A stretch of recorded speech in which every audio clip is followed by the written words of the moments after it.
Hello student, मैं अवधेश कुमार पांडे सुमित्रा बालिका inter college के यूट्यूब चैनल पर आपका पुनः स्वागत करता हूं। हमने इसके पहले वीडियो में आपको बताया था सजीव जगत, लेसन पहला आपको पढ़ा रहे थे सजीव जगत, जिसमें हमारा टॉपिक था आपका सजीवों की संगठनात्मक एवं क्रियात्मक विशेषताएं। और इनमें कई विशेषताएं आपको हमने बताया था, और उसमें से अगली विशेषता है आपकी सजीवों में श्रवण। सजीवों में श्रवण, सजीव की परिभाषा पहले जान लें एक बार फिर से कि जिनमें जीवन होता है तो श्वसन करते हैं, जिनमें प्रजनन होता है तो उपापचय की क्रियाएं होती है, यानी कि हम लोग की जितनी भी क्रियाएं होती हैं वे सब सजीवों में पाई जाती हैं, इसलिए हम लोग सजीव की श्रेणी में आते हैं। और सजीवों में श्रवण को हमें समझने के लिए हमें जानना होगा कि सजीवों में ऐसी ग्रंथियां, नलिका विहीन तथा नलिका युक्त ग्रंथियां, नलिका विहीन, नलिका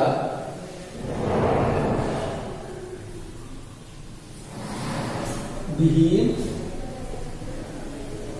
तथा नलिका युक्त, नलिका युक्त ग्रंथि।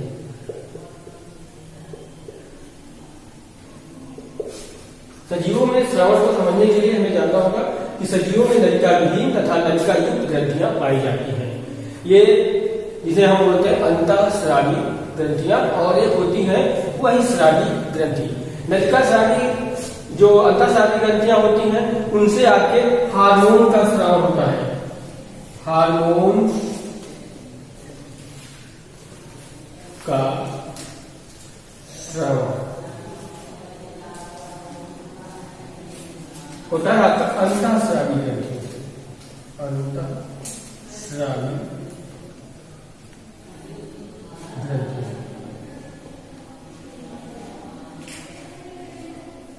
जिन्हें हम नलिका विहीन ग्रंथियां भी कहते हैं। इनसे क्या होता है, हार्मोन का स्रावन होता है।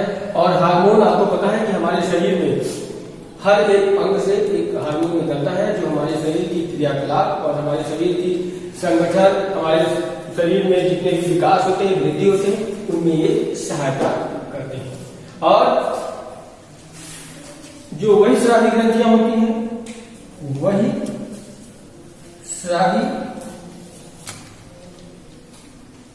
ग्रंथियां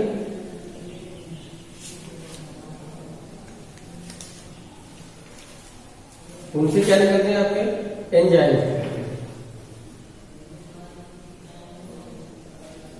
एंजाइम।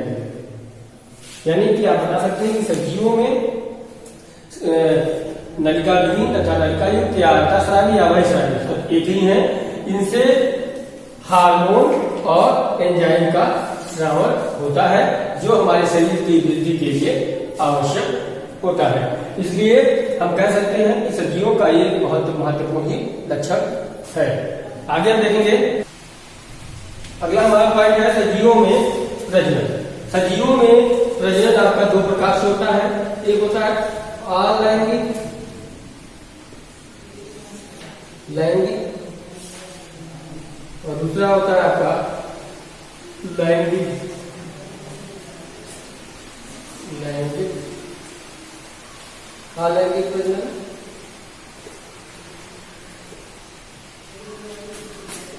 या जनन।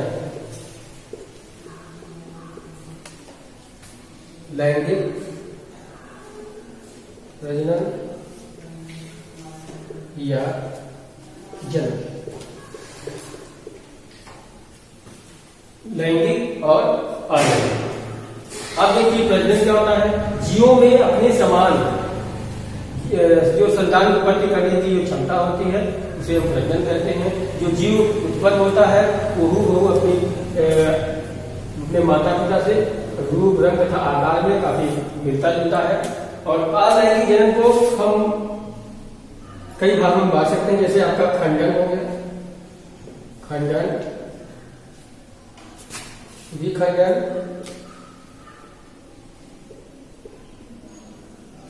मुकुलन,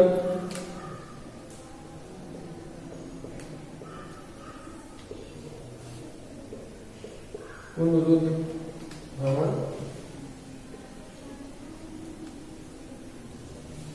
आदि। ये अलैंगिक जनन मनुष्यों में या जैसे हम लोगों में, मानव में या नहीं पाया जाता है, या अधिकतर पेड़ पौधों में पाया जाता है अलैंगिक जनन। और अलैंगिक जनन के कई भाग होते हैं, कई प्रकार से होते हैं, जैसे खंडन हो गया, विखंडन हो गया, पुनरुद्भव हो गया, मुकुलन हो गया। खंडन में यानी पौधे का कोई भाग दो खंडों में विभक्त हो जाता है और दोनों में केंद्रक होता है और दोनों से एक नए पौधे का जन्म होता है। विखंडन में भी पौधे के कई टुकड़े हो जाते हैं और जिससे हर एक टुकड़ा एक नए पौधे को जन्म देता है। मुकुलन में क्या होता है, मान लीजिए सपोज करिए कोई पौधा है और यहाँ से उसकी बड निकली हुई है। मान लीजिए कोई पौधा है और उसकी यहाँ से बड निकली हुई है। आप मुकुलन में कह सकते हैं कि जब कोई पौधे का, जैसे आपका इष्ट हो गया, YEAST, इष्ट हो गया। इष्ट में इष्ट के पौधे क्या होते हैं, इष्ट के पौधे जब वृद्धि करते हैं तो उनके पौधे के ऊपर एक उभार उत्पन्न हो जाता है। इसको बोलते हैं अतिवृद्धि, अतिवृद्धि बोलते हैं। और इसको आप बोल सकते हैं बड, BUD, बड। और यही बड क्या होता है, कुछ समय बाद जब ये अतिवृद्धि परिपक्व होती है तो ये जमीन में पृथ्वी पर गिर जाती है और गिरने के बाद जब उचित समय आता है तो ये बड क्या करती है, एक नए पौधे को जन्म देती है। जिस प्रकार आपका ये देखिए पुनरुद्भवन है, इसको बोलते हैं रीजनरेशन। इसमें क्या होता है, जैसे आपकी पुनरुद्भवन की क्षमता सजीव में छिपकली है, आपका अमीबा है, इनमें पुनरुद्भवन की क्षमता पाई जाती है। यानी जब उसके किसी अंग को काट दिया जाएगा तो वह अंग पुनः वापस आ जाता है। जैसे मान लीजिए अमीबा है, अमीबा का आपको पता है कि कोई आकार, रूप, रंग, आकार नहीं होता है, इसका कोई भी रूप रंग आकार नहीं होता। अमीबा को कई टुकड़ों में आप छोटे छोटे टुकड़ों में अगर बांट देते हैं, कई टुकड़ों में बांट दीजिए और हर एक टुकड़े में अगर केंद्रक है तो हर एक टुकड़ा एक नए अमीबा को बनाएगा। और छिपकली में क्या होता है, छिपकली की पूंछ में भी पुनरुद्भवन या रीजनरेशन की क्षमता पाई जाती है।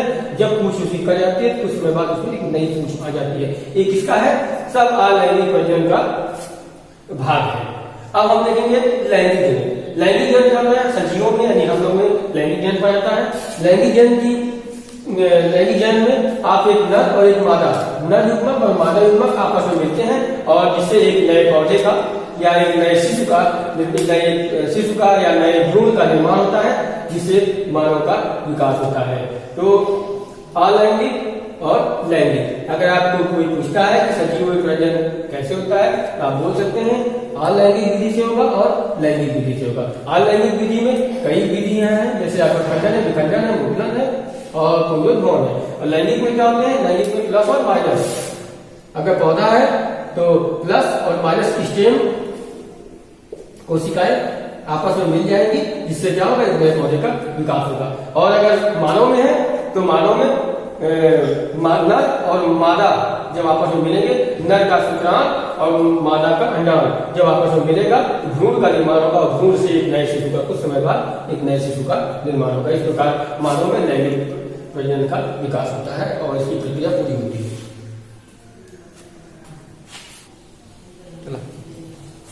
सजीवों में देखिए अगला पॉइंट आपका सजीवों में जीवन चक्र। सजीवों में अपना जीवन चलाने के लिए चाहे वह लैंगिक हो चाहे वह अलैंगिक विधि द्वारा वह अपना जीवन चलाते हैं, यानी इनका जीवन चक्र चलता है। और जैसे मान लीजिए पहले आपका अगर जीवन चक्र चलेगा तो उसमें क्या होगा, अंडाणु होगा,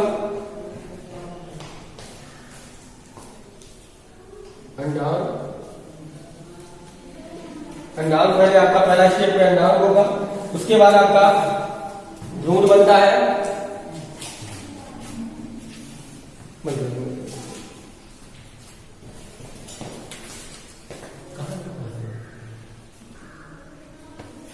अगला है आपका सजीवों में जीवन चक्र। सजीवों में जीवन चक्र जो है आपका, जितने भी सजीव होते हैं उसमें सब एक निश्चित जीवन चक्र होता है। वे यह चक्र बार बार प्रकृति में चलता रहता है। आदमी और चक्र चलता कैसे, स्टार्टिंग कहाँ से होती है चक्र की, जैसे अंडाणु बनेगा, अंडाणु बनेगा, उसके बाद लार्वा बनता है, लार्वा के बाद आपका पीपा बनेगा, पीपा के बाद अपूर्ण वयस्क बनेगा और अपूर्ण वयस्क के बाद फिर वयस्क होगा, वयस्क के बाद वृद्धावस्था आएगी और वृद्धावस्था के बाद उसकी मृत्यु हो जाएगी। यानी कि अगर सजीवों में जीवन चक्र हो रहा है तो पहले क्या आपका स्टेज, पहला स्टेज क्या आता है? अंडाणु बनता है। अंडाणु आगे वृद्धि करता है, लार्वा बना लेता है, और लार्वा आगे वृद्धि करेगा, फिर प्यूपा बन जाएगा, और प्यूपा के बाद अपूर्ण वयस्क बनेगा। अपूर्ण वयस्क मतलब पूरी तरह से वह वयस्क रूप में नहीं रहेगा, यानी कि बाल्यावस्था में रहेगा। उसके बाद आपका वयस्क अवस्था में आएगा, यानी कि वह उसका पूरी तरह से विकसित हो जाएगा और वयस्क अवस्था में आएगा। वयस्क अवस्था आपकी काफी लंबी होती है। उसके बाद व्यक्ति क्या होगा, धीरे धीरे करके जो वयस्क अवस्था है वो वृद्धावस्था में परिवर्तित होगी, और वृद्धावस्था कुछ समय तक रहने के बाद व्यक्ति क्या होगा, उसकी मृत्यु हो जाएगी। यानी कि आप बोल सकते हैं कि जीवन मृत्यु का पूरा चक्र, यानी कि जीवन से लेकर जब वह प्रारंभ होता है, प्रारंभ से अंत तक, यानी जीवन मृत्यु का पूरा चक्र ही जीवन चक्र कहलाता है। यह प्रकृति में बार बार दोहराया जाता है। जैसे मान लीजिए कोई व्यक्ति जन्म लिया है तो उसको उसकी मृत्यु होनी ही होनी है। इसीलिए आप बोल सकते हैं जीवन चक्र को कैसे परिभाषित कर सकते हैं कि जीवन मृत्यु का पूरा चक्र, यानी कि जीवन से लेके स्टार्ट से लेके, यानी यहां से लेके आपके यहां तक का जितना भी समय काल है उसे क्या कहलाएगा, जीवन चक्र कहलाता है। और जीवन चक्र ये हमेशा रिपीट होता है, यानी कि कोई हर व्यक्ति चाहे मनुष्य का रूप ले, चाहे कीड़े मकोड़ों का रूप ले, उसका जीवन चक्र ऐसे ही लगातार बार बार प्रकृति में चलता रहता है, और व्यक्ति जन्म लेता है और उसकी मृत्यु निश्चित है। यानी कि जन्म से लेकर मृत्यु तक का जीवन चक्र होता है, जो पूरा चक्र होता है उसे आप जीवन चक्र के नाम से बता सकते हैं। आगे देखेंगे हम सजीवों में आयु एवं मृत्यु। अगला आपका पॉइंट है सजीवों में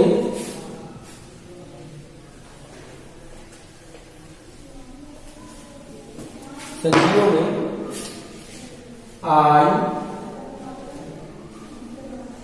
एवं मृत्यु।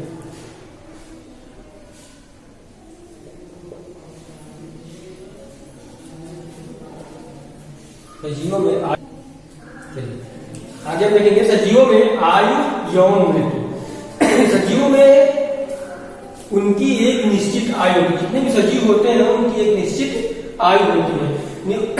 वो निश्चित अपनी आयु जीवित रहने के बाद अपनी पूरी आयु का जब उनकी आयु पूरी हो जाती है तो वो मृत्यु को प्राप्त हो जाते हैं। यानी आप कह सकते हैं कि जितने भी सजीव हैं, चाहे वह पेड़ पौधे हों चाहे जंतु हों, सभी जो जन्म लिया है उसको मरना ही है, यानी उसकी मृत्यु निश्चित है। और ये जो आपकी आयु है सजीव में निश्चित होती है, और यह जो आयु है वो निम्न क्रमों में पूरी होती है और मृत्यु तक पहुंचती है।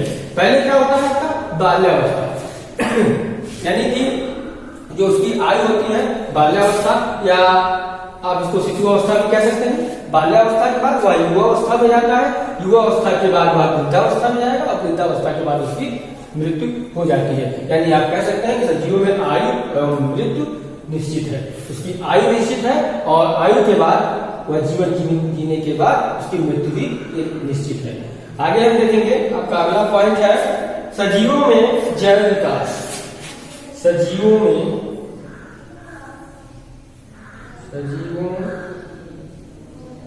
में जैव विकास।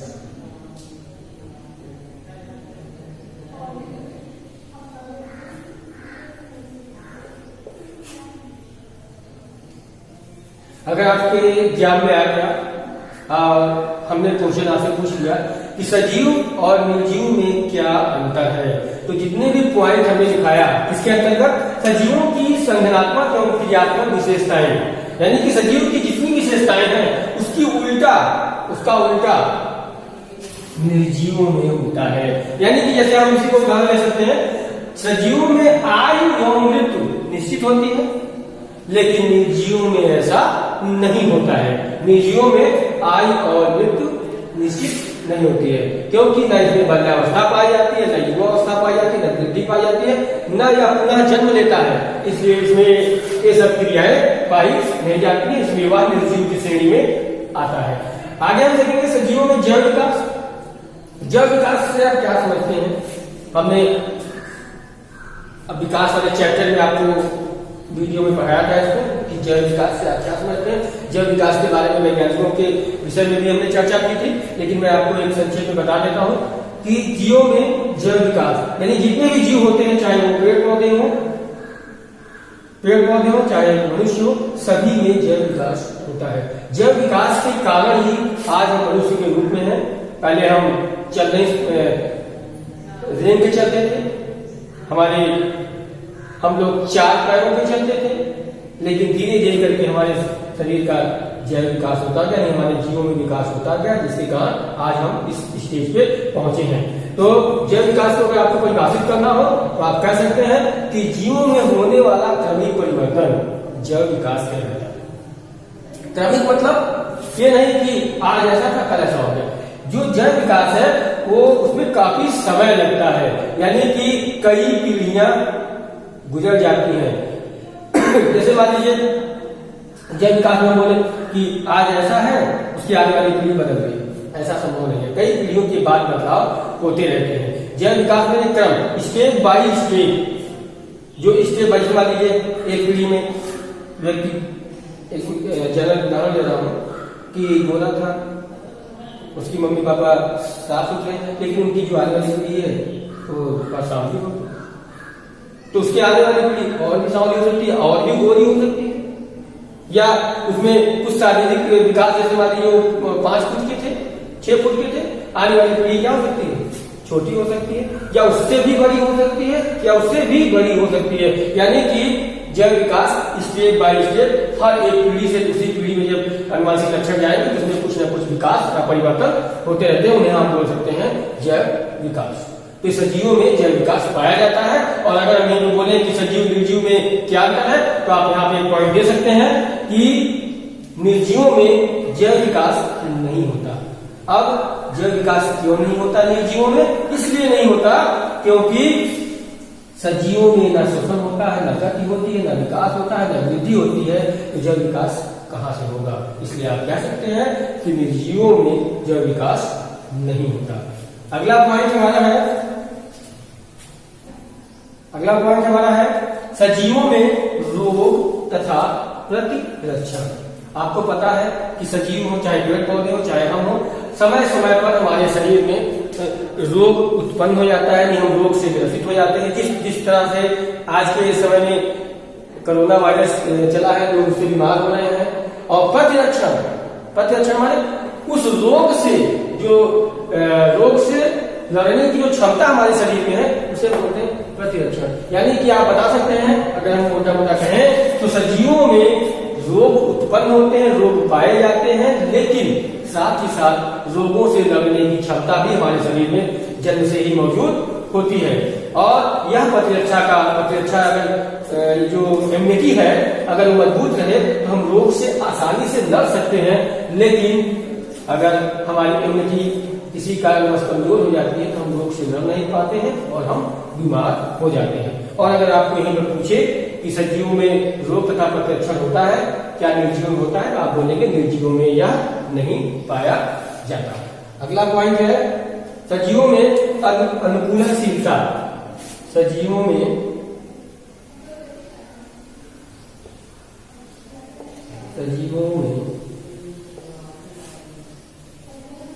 अनुकूलनशीलता।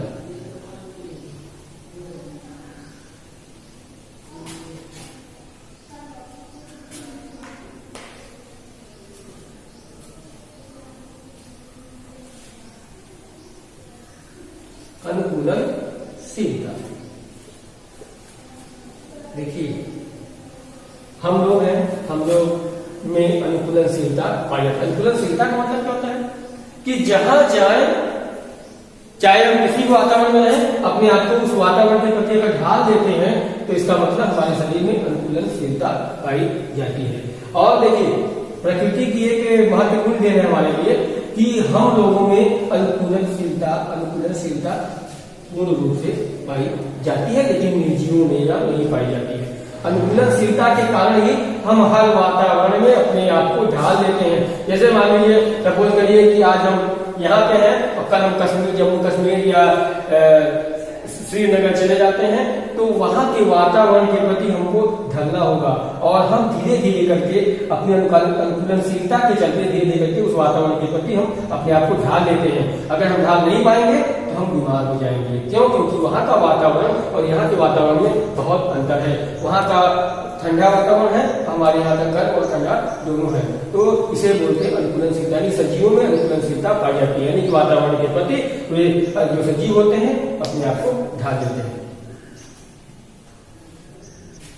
तो सजीवों में अनुकूलनशीलता हमने आपको बताया, और ये कक्षा 11 का सजीव जगत का फर्स्ट सजीव जगत है और ये फर्स्ट लेसन आपका है। और उसमें हमने आपको कई चीजें अभी पिछले वीडियो में बताई हैं। उनमें से आपका सजीवों में संज्ञानात्मक एवं क्रियात्मक विशेषताएं, इसके पहले वाले वीडियो में हमने पढ़ाया था, कई पॉइंट थे और उन पॉइंटों में आज कुछ पॉइंट को हमने फिर आपको बताया है। आप इसे देखेंगे, समझिएगा और समझने का प्रयास करेंगे। अगर कोई दिक्कत होती है तो उसे कमेंट्स बॉक्स में कमेंट करें, उसका उत्तर आपको पुनः अगले वीडियो में दिया जाएगा। धन्यवाद।